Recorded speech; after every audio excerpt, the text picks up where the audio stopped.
ಇವತ್ತು ನನಗನ್ಸುತ್ತೆ ಶಿವಮೊಗ್ಗದಲ್ಲಿ ಒಂದು ಇತಿಹಾಸವನ್ನು ಮಾನ್ಯ ಮುಖ್ಯಮಂತ್ರಿ ಸನ್ಮಾನ್ಯ ಸಿದ್ದರಾಮಯ್ಯ ಅವರ ನೇತೃತ್ವದಲ್ಲಿ ನಾವೆಲ್ಲರೂ ತಗೊಂಡಿದ್ದೀವಿ ಅಂತ ಹೇಳಿ ಬಹಳ ಪವಿತ್ರವಾಗಿರ್ತಕ್ಕಂಥ ಅರ್ಥಪೂರ್ಣವಾಗಿರ್ತಕ್ಕಂಥ ಒಂದು ಕಾರ್ಯಕ್ರಮವನ್ನು ಏನು ಸ್ವಾಮಿ ವಿವೇಕಾನಂದ ಅವರ ಜನ್ಮದಿನದಂದು ಈ ಹೋರಾಟದ ನೆಲೆಯಲ್ಲಿ ಸರ್ವ ಜನಾಂಗದ ಶಾಂತಿಯ ತೋಟ ಅಂತಕ್ಕಂಥ ಆ ಮಾರ್ಗದರ್ಶನವನ್ನು ಕೊಟ್ಟಿರ್ತಕ್ಕಂಥ ರಾಷ್ಟ್ರಕವಿ ಕುವೆಂಪು ಅವರ ಒಂದು ಹುಟ್ಟಿನ ಒಂದು ಜಿಲ್ಲೆಯಲ್ಲಿ ಈ ಕಾರ್ಯಕ್ರಮವನ್ನು ಮಾಡಲಿಕ್ಕೆ ಅವಕಾಶ ಮಾಡಿಕೊಟ್ಟಿದ್ದಕ್ಕೆ ನಮ್ಮೆಲ್ಲರ ಪರವಾಗಿ ಚಪ್ಪಾಳೆ ಮೂಲಕ ಅವ್ರಿಗೂ ಕೂಡ ನಾನು ಧನ್ಯವಾದಗಳನ್ನು ಹೇಳ್ತಕ್ಕಂಥದ್ದು ನನ್ನ ಕರ್ತವ್ಯ ಅಂತ ಹೇಳಿ ಭಾವಿಸ್ತೀನಿ. ಈಗ ನಾನು 5 ಭಾಗ್ಯ. ನನಗೆ ಇನ್ನೊಂದು ಹೆಮ್ಮೆ ಏನು ಅಂತ ಹೇಳಿದ್ರೆ, ಇವತ್ತು ನಮ್ಮ ಸರ್ಕಾರ ಬರಲಿಕ್ಕೆ ಈ ಸರ್ಕಾರದ ಪೂರಕವಾಗಿ ನನ್ನನ್ನು ನಮ್ಮೆಲ್ಲರ ನಾಯಕರು ಎಲ್ಲರೂ ಕೂಡ ರಾಷ್ಟ್ರೀಯ ನಾಯಕರು ಮಾನ್ಯ ಸಿದ್ದರಾಮಯ್ಯ ಸಾಹೇಬರು, ಡಿ.ಕೆ. ಶಿವಕುಮಾರ್ ಸಾಹೇಬರು ಎಲ್ಲರೂ ಕೂಡ ನನಗೆ ಪ್ರಣಾಳಿಕೆಯ ಉಪಾಧ್ಯಕ್ಷರನ್ನಾಗಿ ಮಾಡಿದ್ರು. ಆ ಪ್ರಣಾಳಿಕೆಯ ಉಪಾಧ್ಯಕ್ಷರು ಎಲ್ಲ ಭಾಗದಲ್ಲೂ ಕೂಡ ನಾನು ಕೂಡ ಶ್ರಮಪಟ್ಟು ಇವತ್ತು ಸರ್ಕಾರ ಇವತ್ತು ಬಂದಿದೆ, ಇವತ್ತು ರಾಜ್ಯದ ಜನರಿಗೆ ಈ ಕಾರ್ಯಕ್ರಮಗಳು ಮುಳ್ತಾ ಇದೆ ಅಂತ ಹೇಳಿದರೆ, ಆ ಏನು ನಾ ಪ್ರಣಾಳಿಕೆಯಲ್ಲಿ ನನ್ನ ಸದಸ್ಯನಾಗಿ ಮಾಡಿದ್ರು ಅದು ನನ್ನ ಪುಣ್ಯ ಭಾಗ್ಯ ಅಂತಕ್ಕಂಥದ್ದನ್ನು ನಾನು ಹೇಳಲಿಕ್ಕೆ ಇಷ್ಟಪಡ್ತೀನಿ ಬಂಧುಗಳೇ.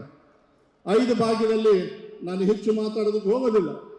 ಇವತ್ತು ಆರ್ಥಿಕವಾಗಿ ಒಂದೊಂದು ಕುಟುಂಬಕ್ಕೂ ಕೂಡ ಕುಟುಂಬದ ಯಜಮಾನರಿಗೆ ಅವರ ಕಷ್ಟದಲ್ಲಿ ಆರ್ಥಿಕವಾಗಿ ಅವರಿಗೆ ಸಹಕಾರ ಆಗಬೇಕು ಅಂತ ಹೇಳಿ ಇವತ್ತು ಹೆಚ್ಚು ಕಮ್ಮಿ 1 ಲಕ್ಷ ಕುಟುಂಬಗಳಿಗೆ 2,000 ರೂಪಾಯಿ ಗೃಹ ಲಕ್ಷ್ಮಿ ಅಂತಕ್ಕಂಥ ಕಾರ್ಯಕ್ರಮ ಕೊಟ್ಟಿರ್ತಕ್ಕಂಥ ಮಹಾನ್ ಸಾಧನೆ ಮಾಡಿರ್ತಕ್ಕಂಥವರು ಮಾನ್ಯ ಸಿದ್ದರಾಮಯ್ಯ ಅವರು, ಮಾನ್ಯ ಡಿ.ಕೆ. ಶಿವಕುಮಾರ್ ಅವರು.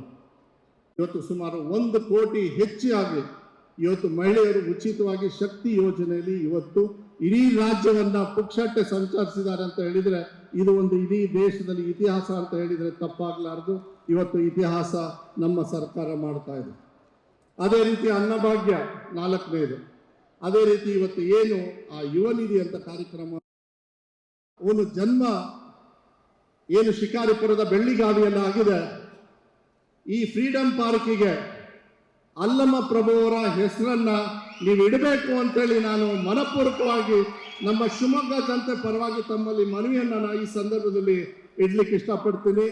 ನೀವು ಅದನ್ನು ಮಾಡಿಕೊಡ್ಬೇಕು ಅಂತಕ್ಕಂಥದ್ದನ್ನು. ಯಾಕೆಂದರೆ ಅಲ್ಲಮ ಪ್ರಭು ಅವರು ಇವತ್ತಿನ ನಮ್ಮ ಜೀವನಕ್ಕೆ ಭಾಳ ಅವರ ವಚನದಲ್ಲಿ ನಮಗೆ ಭಾಳ ಒಂದು ಮಾರ್ಗದರ್ಶನವನ್ನು ಕೊಟ್ಟಿರ್ತಕ್ಕಂಥ ಸಾಕಷ್ಟು ಸಂತರಲ್ಲಿ ಅವರು ಭಾಳ ಉನ್ನತ ಸ್ಥಾನದಲ್ಲಿದ್ದಾರೆ ಅಂತಕ್ಕಂಥದ್ದನ್ನು, ಅದಕ್ಕೆ ನಾನು ಶಿವಮೊಗ್ಗ ಜಿಲ್ಲೆ ಜನತೆ ಪರವಾಗಿ ಒಬ್ಬ ಉಸ್ತುವಾರಿ ಸಚಿವನಾಗಿ ಅವರಿಗೆ ಈ ಫ್ರೀಡಂ ಪಾರ್ಕಿಗೆ ನೀವು ಗೌರವವನ್ನು ಕೊಡಬೇಕು ಅಂತೇಳಿ ನಾನು ಮನವಿಯನ್ನು ಮಾಡಲಿಕ್ಕೆ ಇಷ್ಟಪಡ್ತೀನಿ. ನನ್ನ ಮಾತನ್ನು ಮುಗಿಸೋಕ್ಕಿಂತ ಮುಂಚೆ ನಾವು ಚುನಾವಣೆ ಪೂರ್ವಕವಾಗಿ ನಮಗೆಲ್ಲರಿಗೂ ಕೂಡ 2 ಕಣ್ಣು, ಒಂದು ಸನ್ಮಾನ್ಯ ಸಿದ್ದರಾಮಯ್ಯವರು, ಒಂದು ಮಾನ್ಯ ಡಿ.ಕೆ. ಶಿವಕುಮಾರ್ ಸಾಹೇಬರು. ನಾವು ಹೋದ ವರ್ಷ ಚುನಾವಣೆ ಪೂರ್ವಕವಾಗಿ ಮಲೆನಾಡಿನ ಜನ ಆಕ್ರೋಶ ಅಂತೇಳಿ ಮಲೆನಾಡು ಭಾಗದ ಏನು ರೈತರು ನಮ್ಮ ಸಂಕಷ್ಟದಲ್ಲಿದ್ದೀವಿ, ಈ ಫಾರೆಸ್ಟ್ ಜಮೀನು ಇರ್ಬೋದು, ಶರಾವತಿ ಮುಳುಗಡೆಯವರು ಇರ್ಬೋದು, ಅರಣ್ಯದಲ್ಲಿ ಯಾರ್ಯಾರು ಸಾಗುವಳಿಯನ್ನು ಮಾಡ್ಕೊಂಡು ಬಂದಿದ್ದಾರೆ, ಆ ಹೋರಾಟವನ್ನು ಮಾಡ್ತಕ್ಕಂಥ ಸಂದರ್ಭದಲ್ಲಿ ನೀವು ಕೂಡ ಬಂದು ನಮಗೆ ಶಕ್ತಿಯನ್ನು ಕೊಟ್ರಿ, ವಿಶ್ವಾಸವನ್ನು ಕೊಟ್ರಿ.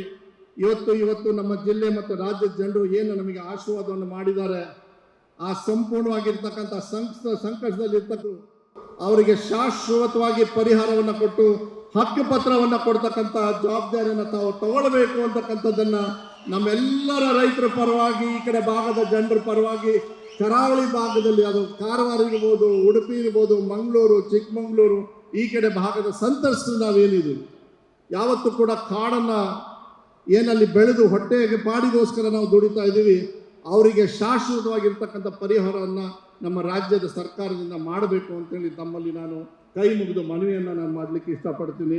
ಮತ್ತೊಮ್ಮೆ ನಾನು ಇಷ್ಟೇ ಹೇಳೋದು, ಈ ಐತಿಹಾಸಿಕ ಆಗಿರ್ತಕ್ಕಂಥ ಒಂದು ಸಂದರ್ಭದಲ್ಲಿ ನನಗೂ ಕೂಡ ಶಿಕ್ಷಣ ಸಚಿವನಾಗಿ ಮಾಡಿ ನಾನು ಒಂದು ಕಲ್ತಿದ್ದೀನಿ. ದೇವ್ರ ಕೆಲಸ ಏನು ಅಂತ ಹೇಳಿದರೆ ಶಿಕ್ಷಣ ನಮ್ಮ ಮಕ್ಕಳಿಗೆ ಕೊಡ್ತಕ್ಕಂಥದ್ದೇ. ನಾವು ದೇವಸ್ಥಾನಕ್ಕೆ ಹೋಗ್ತೀವೋ ಏನೋ ಗೊತ್ತಿಲ್ಲ, ಆದರೆ ಮಕ್ಕಳಿಗೆ ಶಿಕ್ಷಣ ಕೊಡದೆ ದೇವರ ಕೆಲಸ ಅಂತ ನಿಟ್ಟಿನ ಮೇಲೆ ಅಂಥ ಪುಣ್ಯದ ಕೆಲಸವನ್ನು ನೀವೆಲ್ಲರೂ ಕೂಡ ಹಿರಿಯರು ಇವತ್ತು ನನಗೆ ಕೊಟ್ಟಿದ್ದೀರಿ.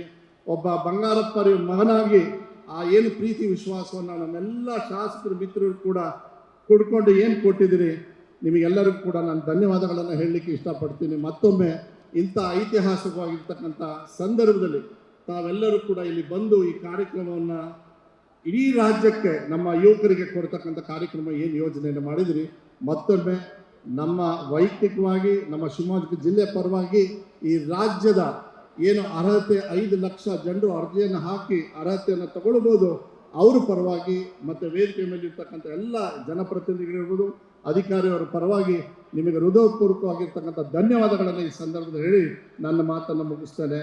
ನಮಸ್ಕಾರ.